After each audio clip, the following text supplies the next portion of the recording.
Hello everyone, welcome to my channel. 2025 26 book summaries வந்து நம்ம சேனலில் போஸ்ட் பண்ணியிருக்கேன். நான் ஓவராலாக ஒரு 40 புக்ஸ் வந்து படிச்சிருக்கேன் அப்படின்னு நினைக்கிறேன். அதில் எனக்கு பிடித்த புத்தகத்தை தான் உங்களோட ஷேர் பண்ணியிருக்கேன். புத்தகம் வாசிக்காமல் என்னால் இருக்கவே முடியாது. எனக்கு ரொம்ப ரொம்ப பிடித்தமான ஒரு செயல் வந்து புத்தகம் வாசிக்கிறது. அதில் உள்ள சிறந்த கருத்துக்கள் அது எல்லாமே வந்து என்றைக்குமே மறக்கக்கூடாது, அது நம்மளோடய வச்சுக்கணும் அப்படின்னு சொல்லிட்டு எப்பயுமே நினைப்பேன். கண்டிப்பாக நான் பிரபஞ்சத்துக்கு நன்றி வந்து சொல்லணும். இந்த 26 புத்தகங்களுமே என்னுடைய வாழ்க்கையில் சின்ன சின்ன மாற்றங்களை வந்து ஏற்படுத்தியிருக்கு.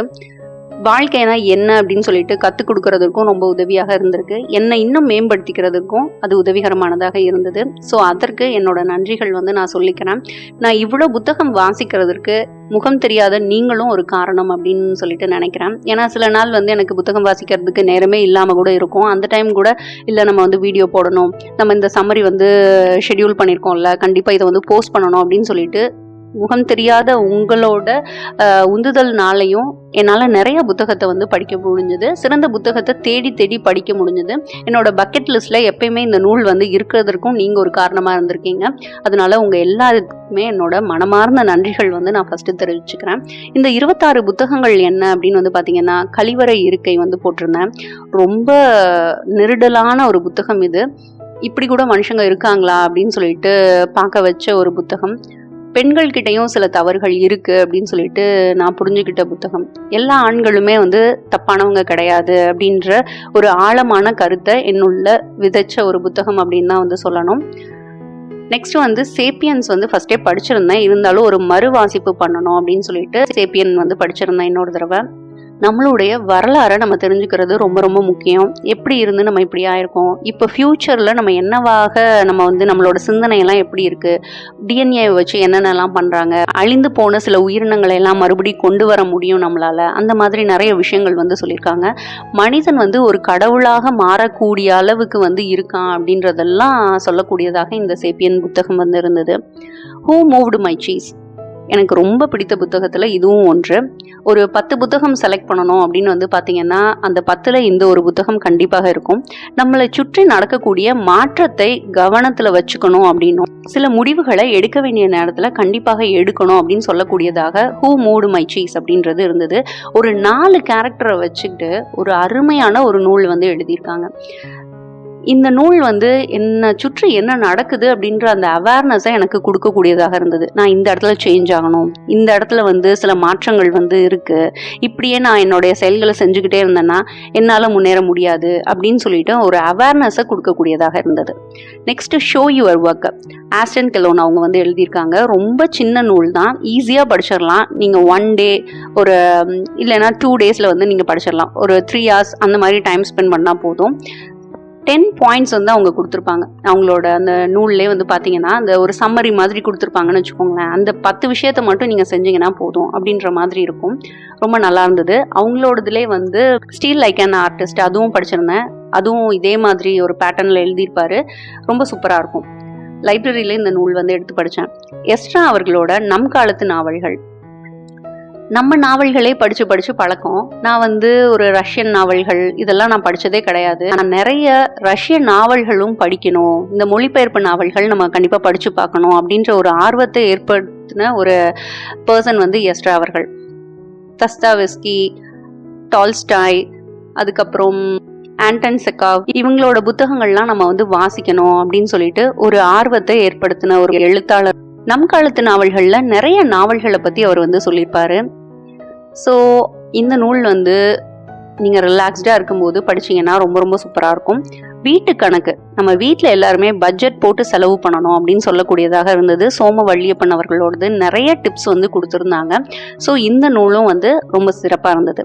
த கைசன் வே, எதையுமே வந்து ஒரு பெருசாக பார்க்காம ஸ்மால் ஸ்டெப்ஸாக நம்ம வந்து பார்த்து ஒவ்வொரு சேஞ்சஸையும் கொண்டு வரணும். அப்படி ஒரு சின்ன சேஞ்ச் பண்ணிங்கன்னா கூட அது பெரிய இம்பேக்டாக உங்களுக்கு கொடுக்கும். தொடர்ந்து ஒரு இந்த சின்ன செயலை செஞ்சுக்கிட்டே இருக்கீங்கன்னு வச்சுக்கோங்களேன், அது உங்கள் ஹேபிட்டில் உங்கள் லைஃப்பில் ஒரு சேஞ்சஸ் வந்து உண்டாக்கும் அப்படின்னு சொல்லக்கூடியதாக இருந்தது. போதி தர்மா பற்றியும் ஓஷோ பார்வையில் வந்து ஒரு புத்தகம் படிச்சிருந்தேன்.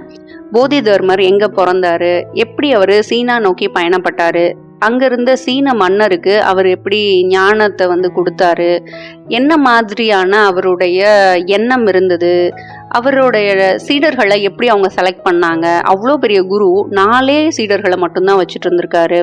அதுக்கப்புறம் அவர் சீனாவை விட்டு எப்படி வெளியில வந்தாரு, அவருடைய இறப்பு எப்படி இருந்தது, அதை பத்தி எல்லாம் ஓஷோவோட பார்வையில வந்து சொல்லியிருப்பாங்க.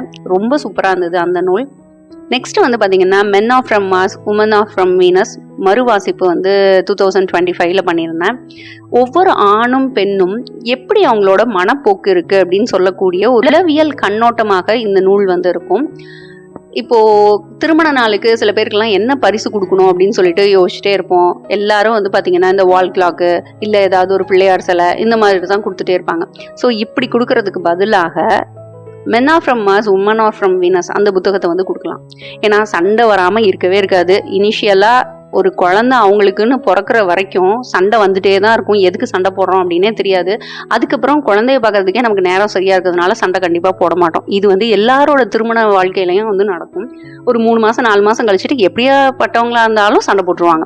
ஸோ அந்த சண்டை சீக்கிரமாக சரியாகிறதுக்கும் சண்டை போடாமலே தவிர்க்கிறதுக்கும் இந்த நூல் வந்து ரொம்ப பயனுள்ளதாக இருக்கும்.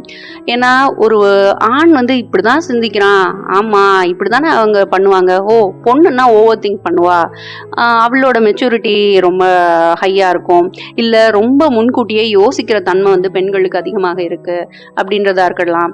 இல்லை ஆண்கள் வந்து ஆர்கியூ பண்ணாமல் அவங்க வந்து ஒதுங்கிறது, டெசிஷன் எடுக்கிறதுக்கு கொஞ்சம் டிலே பண்ணுறது, இல்லை சண்டை வந்தது அப்படின்னா ரூம் விட்டு வெளில போயிடுறது. ஒரு ஆர்கியூமெண்ட்னா அவங்க டக்குன்னு வெளில போயிடுவாங்க. ஸோ பெண்களுக்கு அது கஷ்டமாக இருக்கும். ஏன்னா உடனே பேசி தீக்கணும் அப்படின்றது பெண்களோட ஒரு உளவியல் ரீதியாக அவங்க அப்படி தான் அணுகுறாங்க ஒரு விஷயத்த. ஆண்கள் வந்து அப்படி கிடையாது. அவங்க சைலண்ட் ஆயிடுவாங்க. அவங்க பிரச்சனையை அவங்களே சார்ட் அவுட் பண்ணிக்கணும்னு நினைப்பாங்க. உனக்கு இதுதான் பிரச்சனை, நீ இந்த சொல்யூஷன் எடுத்துக்கோன்னு சொல்லிட்டு ஒரு பெண் சொல்கிறா அப்படின்னா அதை வந்து ஆண் ஏற்றுக்கிறதுக்கு யோசிப்பாங்க. ஸோ இந்த மாதிரி விஷயங்கள்லாம் நமக்கு புரியாது. அதனால இந்த புத்தகத்தை வாசிக்கிறோம் அப்படின்னா கண்டிப்பாக டைவர்ஸே நடக்காது அப்படின்னு சொல்லிட்டு நான் நினைக்கிறேன். இந்த நூல் வந்து ரொம்ப சூப்பராக இருக்கும். நெக்ஸ்ட்டு த காம்பவுண்ட் எஃபர்ட். ஒரு சின்ன ஒரு விஷயம் தானே அப்படின்னு சொல்லிட்டு நினைக்காம அது வந்து மல்டிப்ளை ஆகி ஆகி ஆகி எவ்வளோ பெரிய விஷயம் ஆகுது அப்படின்னு சொல்லிட்டு நமக்கு சொல்லக்கூடியதாக இருக்கும். ஸோ இதுவும் ரொம்ப சூப்பராக இருந்தது. Who will cry when you tie, robin Sharma அவர்கள் எழுதின நூல். நெக்ஸ்ட் கோல்ஸ், இலக்குகள் அப்படின்னு சொல்லிட்டு பிரைன் ட்ரேசி அவர்கள் எழுதின நூல்.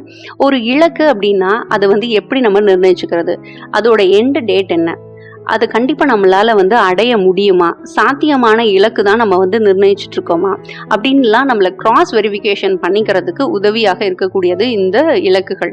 நம்ம சும்மா வந்து ஒரு அம்பு எடுத்து எய்கிறோம் அப்படின்னா அது நம்ம நினைத்த அந்த இடத்துல வந்து போய் தாக்கும் அப்படின்னு சொல்ல முடியாது. அதுக்கு முதல்ல குறி கரெக்டாக நம்ம வைக்கணும். அதுக்கு இந்த மாதிரி நூல் வந்து நீங்கள் படிச்சீங்க அப்படின்னா கண்டிப்பாக அந்த கோலை நீங்கள் ரீச் பண்ணுறதற்கு ரொம்ப உதவிகரமானதாக இந்த நூல் இருக்கும். நான் துணிந்தவள், கிரண் பேடி அவர்களோட நூல், ரொம்ப நல்லா இருந்தது.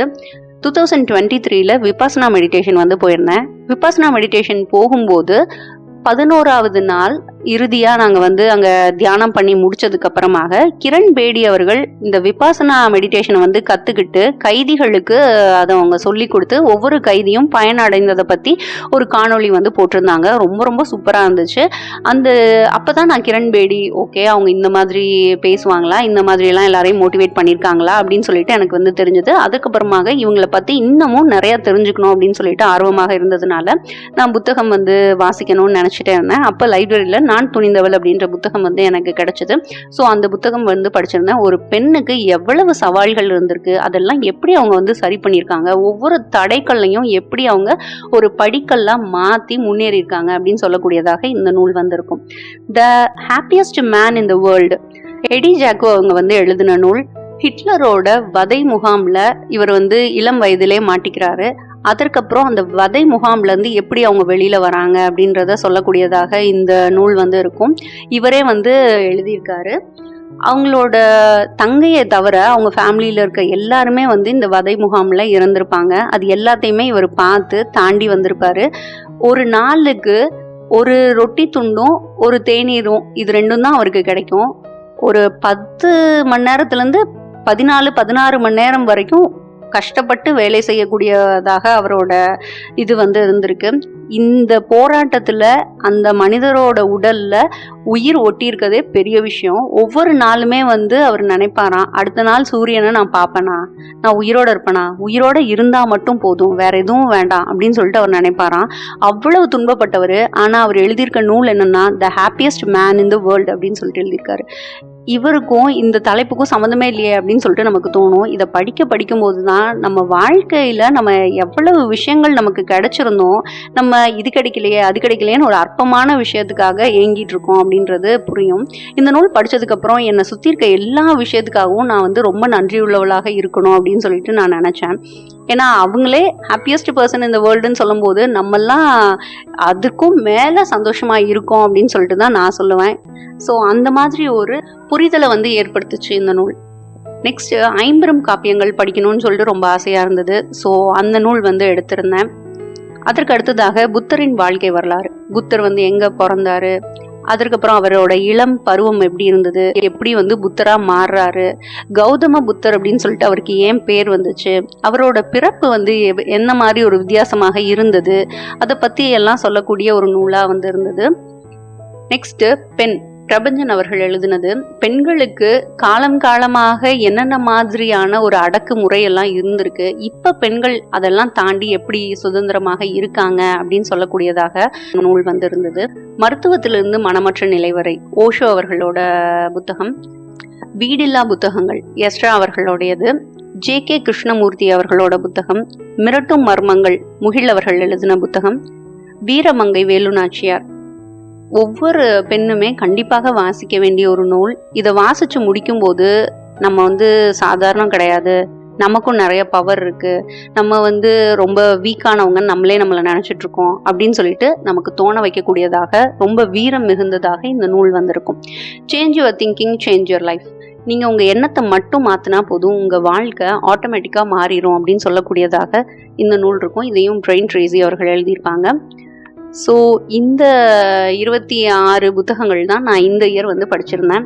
இதில் டாப் 10 அப்படின்னு வந்து பார்த்தீங்கன்னா Sapiens, men of from Mars, women of from Venus, the compound effect, goals, the happiest man in the world, ஐம்பெரும் காப்பியங்கள், புத்தரின் வாழ்க்கை வரலாறு, மருத்துவத்திலிருந்து மனமற்ற நிலை வரை, வீரமங்கை வேலுநாச்சியார். இதுதான் நான் வந்து டாப் 10 அப்படின்னு வந்து சொல்லுவேன். உங்களுக்கு இந்த இயர் நான் போட்ட புக் சம்மரியில எது ரொம்ப பிடிச்சிருந்தது, எது உங்க வாழ்க்கையை மாற்றக்கூடியதாக இருந்தது அப்படின்னு சொல்லிட்டு என்னோட ஷேர் பண்ணிக்கோங்க.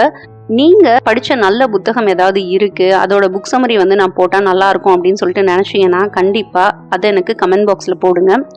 ஸோ நானும் அது என்ன புக் அப்படின்றத பார்த்துட்டு அந்த புத்தகத்தை வாசிச்சுட்டு அதோட சம்மரியை நம்ம சேனல்ல போடுறேன். மற்றவங்களுக்கும் அது யூஸ்ஃபுல்லா இருக்கும். உங்களுடைய கருத்துக்களை கண்டிப்பா எனக்கு கமெண்ட் பாக்ஸ்ல வந்து போடுங்க. அது என்ன சேஞ்ச் பண்ணிக்கிறதுக்கு ரொம்ப ரொம்ப ஹெல்ப்ஃபுல்லாக இருக்கும். நெக்ஸ்ட் வீடியோவில் மறுபடியும் உங்களை சந்திக்கிறேன். Thank you, bye bye.